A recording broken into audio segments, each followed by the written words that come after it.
rush, so if you want to keep feel free to grab coffee, food, and yeah, if you want to stick around, we have like talk at 10 and then 11. So stick around, talk to all of our demo owners. Thank you again for coming. So first, we're going to have a lightning talk on Keysight AI. So our senior marketer of AI thought leadership, Linus, will present that tonight. So Linus.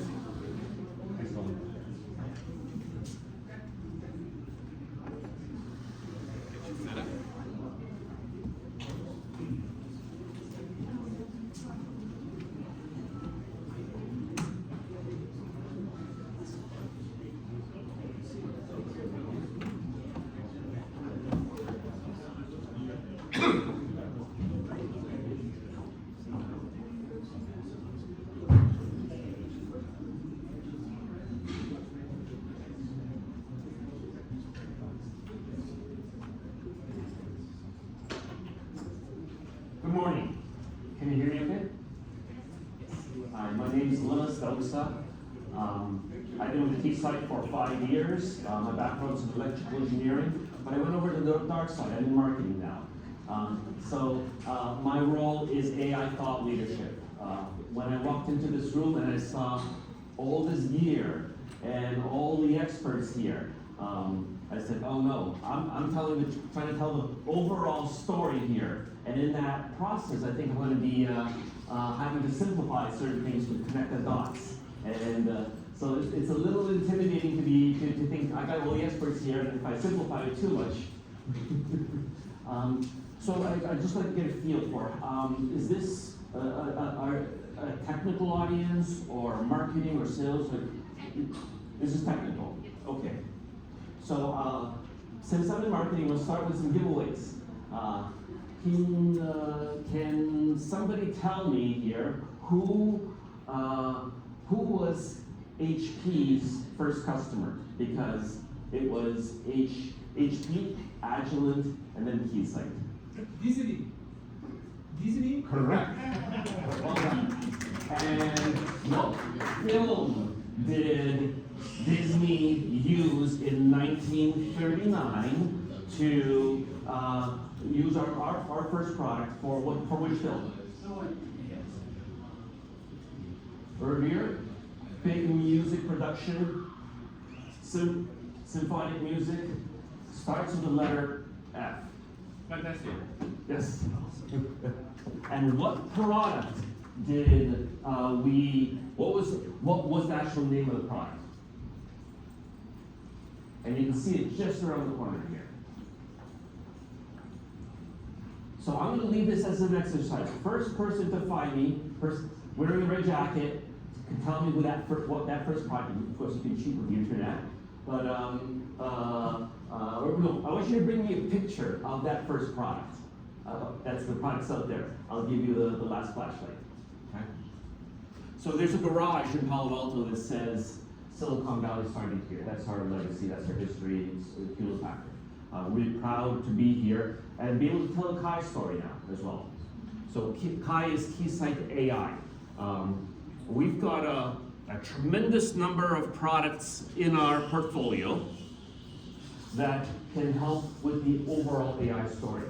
And what I find when I'm talking to customers is that they're working in this niche, another is working in this niche, another is working in this niche. I'm going to try to mix 12 minutes or so, just describe what those niches are as they span different engineering groups in terms of building an overall successful system.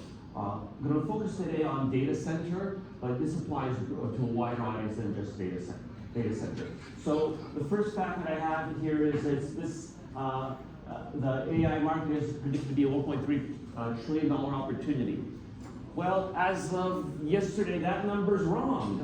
I just saw a McKinsey report that said 4.7 trillion. I kept this up here because one month in AI time is equivalent to about a year in regular time. We kind of all know this now at this point. It keeps changing. And so I'm doing an event in September, And people were asking, well, what is the theme? And I say, well, this is what I think the theme is, and this is what I think the speakers are, but I can assure you, I've already had to pivot once on what that theme will be. So what's important today is not always what's critical 3 months from now in the world of AI.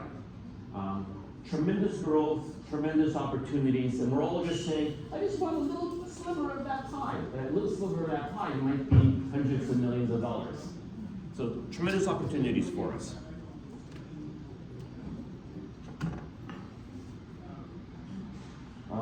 So different technologies in the data center, different technologies in the overall AI ecosystem. So today, you know, what we were seeing, I just finished a report that shows the majority of our customers are running at 400 gig in their data centers. Some are running at 800, less than 100. But over the next number of years, we're seeing a move to 1.6 and 3.2 T. So about a year and 3 months ago, Charles, the product manager, and I showed the INPT product, Interconnect Network Protocol Tester running at 1.16. We were the first in the world to show that product. Well, first to show Ethernet running at 1.16. So, and you can see the products at 1.6 today here. We're also doing research on 448 on 3.2. So let me try to connect the dots here between this line here and that line there. At the interconnect level, so this is what you connect one switch to another switch or a GPU to a switch. They're interconnects. These are perhaps some of the most sophisticated computers, I wouldn't call this a computer, out there in the world. Yes, I'm simplifying, but the amount of money and technology that goes into this is staggering. So there are 8 data lanes here. Each of those data lanes is this number here, 112 gig. So we're working now on 448. 448, 4 times 8 is 3.2. So 8 data lanes, each at 448 gives you the 3.2 terabits. So I think we have a demo of that here today. If not, we showed it at OFC last month. So as we move up over the next number of years, you can see that different parts of the ecosystem need to keep up. The philosophy is, at least my philosophy is, no more weak links. You can't have a weak link at the compute level, at the interconnect level, at the network switching level, at the network configuration level, at the architecture of the network. Otherwise, that will hold back the AI learning process. And when you have $100 million deployment of servers or more, and you have an inefficiency of 10% somewhere, that's $10 million you're burning. And with the difficulty of purchasing additional GPUs, no matter even if you have the money, you know, you need to look at ways to optimize your network without just necessarily throwing hardware at it.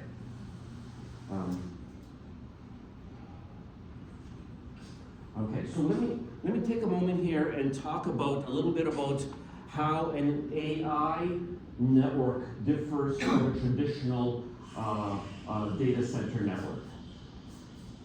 I've written a white paper on this, and it's by the same title, How an AI Network Differs from Data Center. It's a great article for somebody who wants to educate your manager. It's an easy read, 3 or 4 pages long. In a regular data center network, historically, you might be streaming a video, you might be doing some banking, you might be chatting with somebody on Zoom.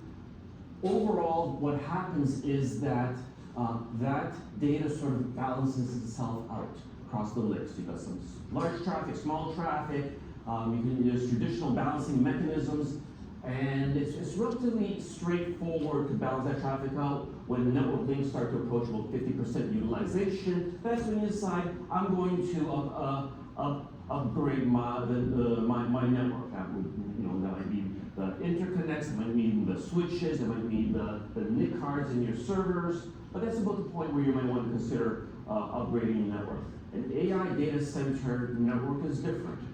I'm going to speak right now on the machine learning side. There's two sides. One is machine learning, one is inference. Inference is the part that you use when you're on ChatGPT or Copilot and asking a question. That's where the model has been built, and you're using that model to ask questions and get answers. The challenging part right now is to build those models. So if you had one GPU and you wanted to build a model, it might take you a year or more. It might take you 10 years. So how do you fix that? Well, you buy 100 GPUs or 1,000 GPUs and use a network, a hierarchical network, to solve that problem, to build your model much more quickly, so that you can build it in days or weeks rather than years using one GPU. Does that make sense?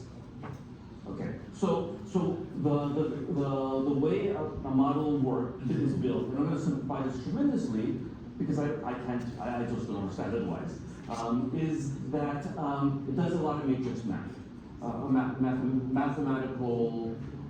mathematics. And you can think about what a GPU is good at, because it started with graphical processing unit. It started with doing a lot of math for games, and then it was used then for crypto mining, and now it's used. It's very GPU is very effective in doing machine learning. So the way it works, it takes that big problem and it splits the data among all the different GPUs, and those GPUs then process that data, and then the last part of them processing that data is that they have to share the results of their processing with all the other GPUs. And that doesn't finish. That run does not finish until the last GPU finishes in sharing back the data. So it doesn't matter how fast your first one's finished or how the majority finish. It's that tail latency of when the last one finishes. That's the important part. And so what you're really trying to do is to optimize that network. And when you look at that network, the way it runs, it's running at capacity. It's running at 90% all the time when it's sharing data. And so you can't, and if you were to double the amount of the NIC cards, double the speed, the switches, the interconnects, double all those, it'd still be running at 90%. So you can't apply the traditional data center scaling mechanisms for this. So I mentioned earlier, no weak links. You want to make sure that you don't have weak links at any part of your network. Now, I want to show you a couple of interesting facts here. Over half the time, GPUs are waiting on data for a variety of different reasons, whether it's communications, or computation, or memory. Then, an even more interesting fact is that other workloads that run, so by the way, machine learning says it takes days. That's split into different workloads, and different algorithms are used as different workloads. So, of those workloads, there's about 43% that fail, and then you have to restart that workload. And it fails because of all sorts of reasons. It could be hardware failures, firmware failures, software failures. And so there's restarts. So if you have $100 million of hardware, a GPU in a data center, there are inefficiencies here just in terms of there's opportunities to optimize, is what I'm saying. Make sense? Yes. And the other thing that's interesting here is that if you do have a deployment of 100,000 say GPUs or even 10,000 GPUs, that means you have 40,000 roughly interconnects. With an interconnect, there's a mean time in between failures, say 100,000 hours, 1 million hours. It doesn't matter when you're not talking quantities of tens or hundreds of thousands of electronics devices, you're getting failures on a regular basis, right? So you need to keep this in mind, whether if you're building a data center or if you're building the interconnects or if you're building the switches. there is, because of volume, you need to, good enough is not good enough. It needs to be built to a higher standard. As well, because the data is such, it's no longer just coming along. The data is hitting the interconnects, hitting the switches and the service at 90% utilization. They're running really hot, meaning the failure rates are higher typically than, say, in a regular data center.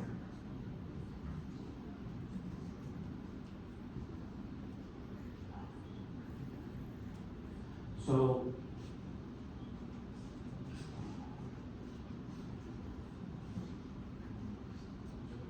we have a lot of tools, different tools that we are able to use to test different aspects of data centers. So I'm looking at my time. I'm at 15 minutes. Is it okay if I continue to chat for another 5 minutes? Okay. I'm going to show you a diagram here. Where is it?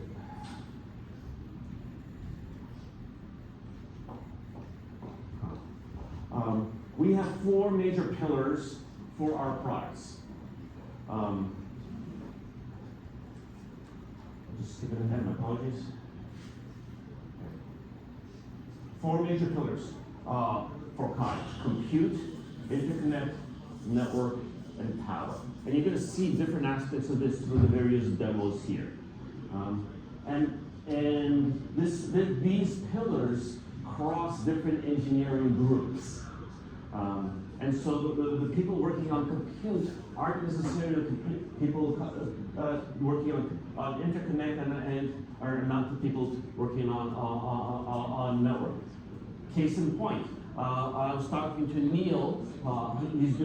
He'll be presenting at 10 o'clock this morning, and I say, so how does your sampling scope, which tests interconnects, differ from the interconnect and network protocol tester that also tests interconnects? And so the sampling scope, for example, that you'll see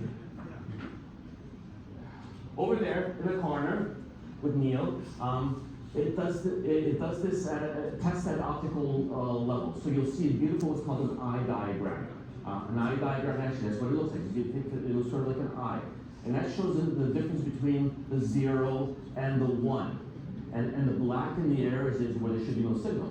So as we switch faster and faster between zeros and ones, you want to make sure that you have if you're reading a 0, it's 0, and if you're reading a 1, it's 1, and there's nothing in between. Well, it's a little more complicated. What we found is that the next step to zeros and ones is called PAM4. We have 0, 1, 2, 3.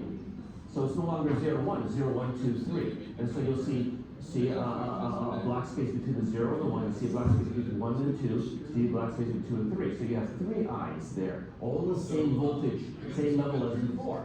So you want to have very clean eye diagrams there. And so Neil has a sampling oscilloscope there that runs at 224 gig, which is needed for 1.6T testing.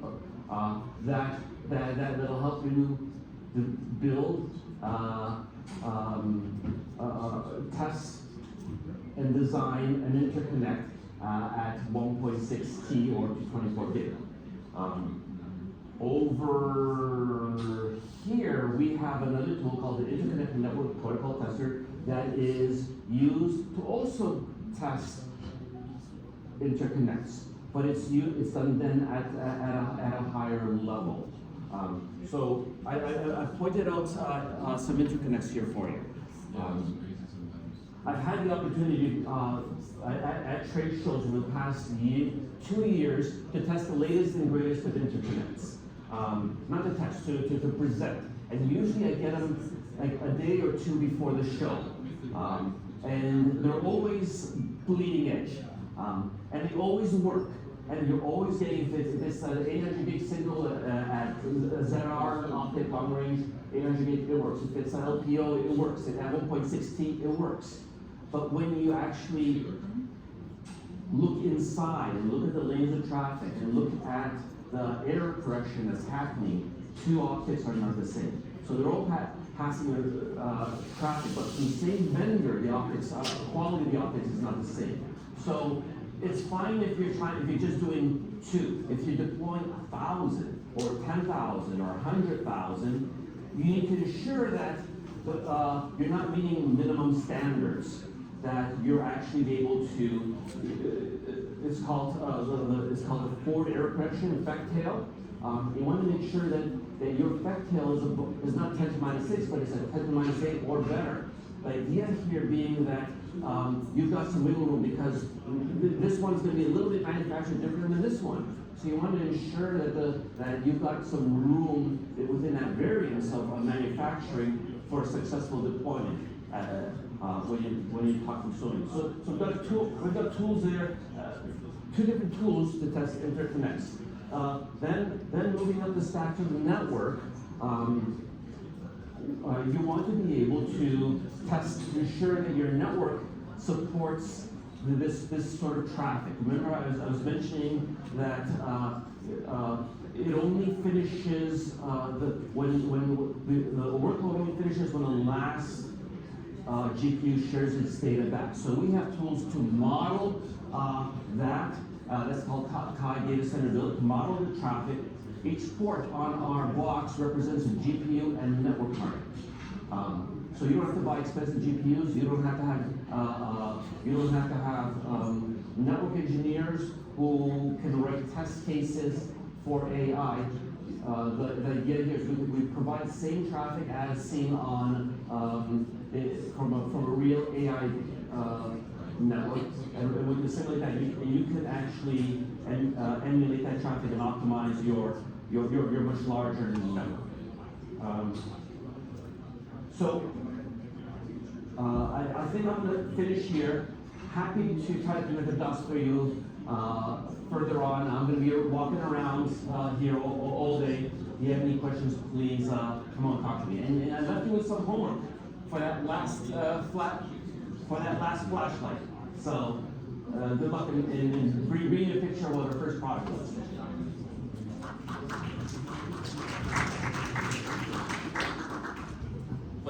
No, that's correct. Now find me the picture back there.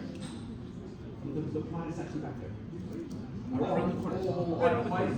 Yeah. Thanks, everybody. Our next lightning talk will be at 10, so feel free to walk around, talk to our experts, ask questions, do the demo, get an espresso, get a bagel.